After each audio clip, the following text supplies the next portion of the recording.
Experiences of 3 targeted individuals who are victims of organized stalking and electromagnetic harassment.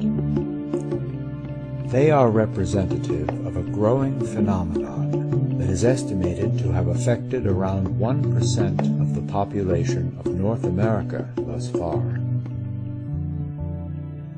Dr. Leroy Gillum, also featured here, is a civil rights activist. Though not himself a target, he works tirelessly on behalf of many who find themselves victims of this type of harassment and technology.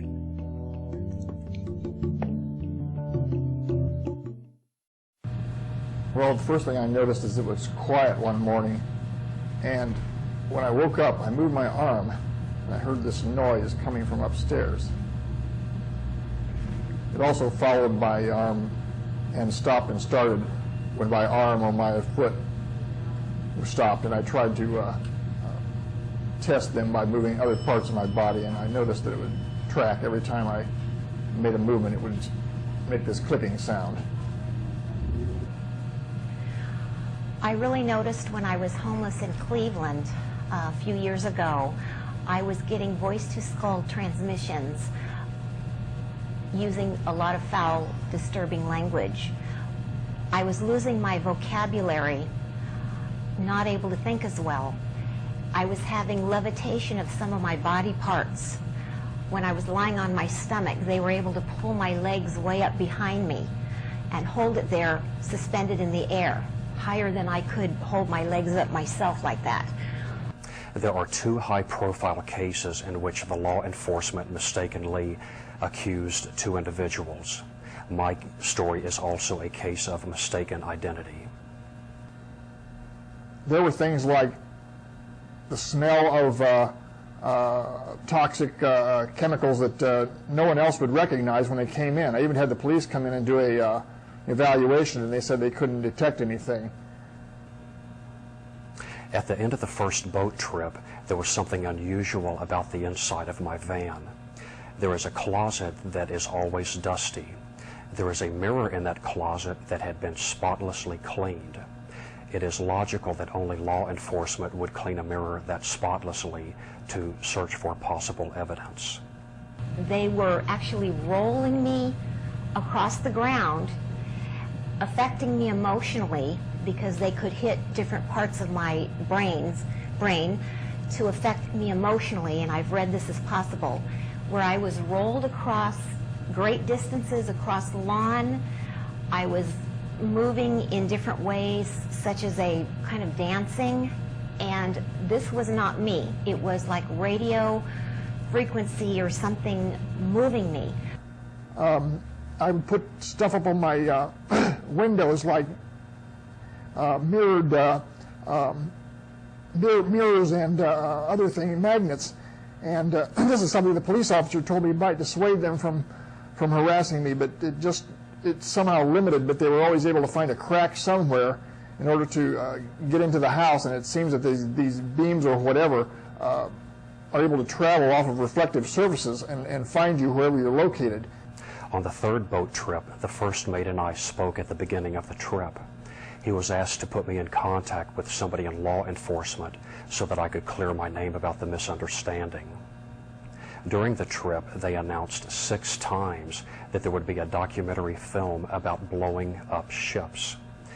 That would be like announcing a film about air disasters while in flight. There were popping noises. They especially hated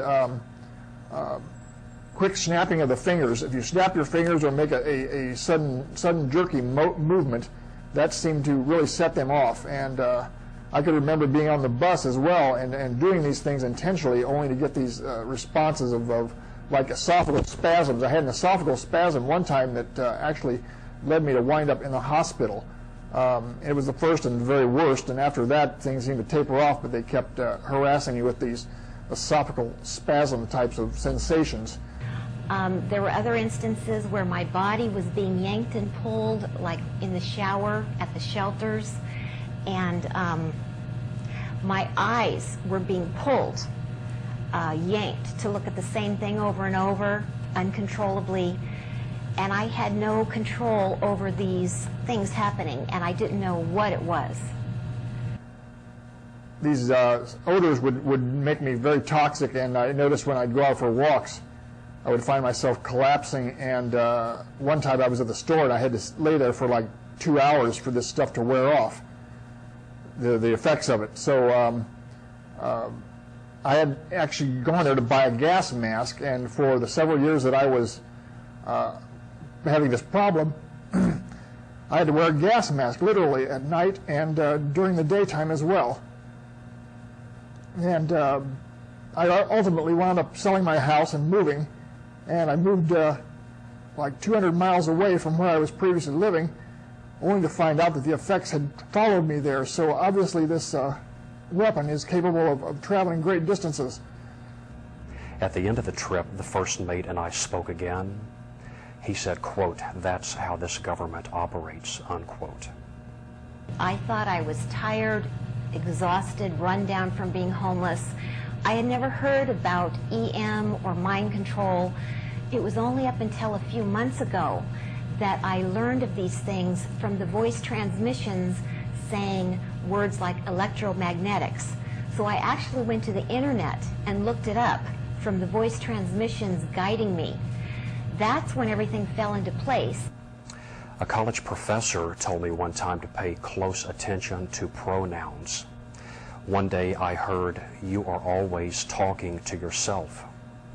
And I thought, if I was always talking to myself, I would not think you are always talking to yourself. A few days later, the criminologists who operate via satellite started talking to me openly all day for about 2,000 days. At the previous apartment where I lived also, I had similar experiences, only to a much less degree, and I went in and complained to the manager about it, and he proceeded to tell me that this person next door, who I suspected, worked for the government, but he wouldn't tell me in what capacity the person worked. So putting the two together, it seemed obvious to me that I had become a target of some nature, but I didn't know who or why they were doing it to me. There was a story in the news about how intelligence reports stated that somebody was going to smuggle bombs